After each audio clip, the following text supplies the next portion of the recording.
ప్రస్తుతం జట్టులో నెలకొన్న సంక్షోభంతో టీమిండియా కెప్టెన్ విరాట్ కోహ్లీ తీరుపై కొంతమంది అభిమానులు ఆగ్రహం వ్యక్తం చేస్తున్నారు.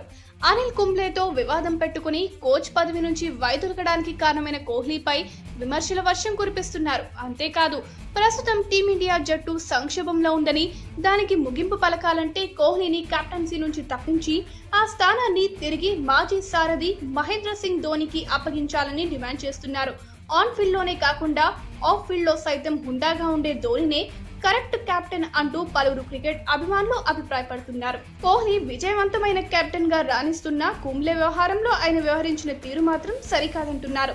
మైదానంలో దూకుడుగా ఉండే కోహ్లీ అదే దూకుడును హుందాకు నిర్వచనంలా ఉండే కుంబ్లేపై ప్రదర్శించడాన్ని జీర్ణించుకోలేకపోతున్న అభిమానులు ట్విట్టర్ వేదికగా అతడిపై విమర్శలు గుప్పిస్తున్నారు. జట్టును విజయాల బాటలో నడిపించగల సత్తా ధోనిలో ఇంకా ఉందని, కాబట్టి అతడికే తిరిగి కెప్టెన్సీ కట్టబెట్టాలని డిమాండ్ చేస్తున్నారు. ఈ వీడియో గనుక మీకు నచ్చినట్టయితే లైక్ చేయండి, షేర్ చేయండి, సబ్స్క్రైబ్ చేసుకోండి.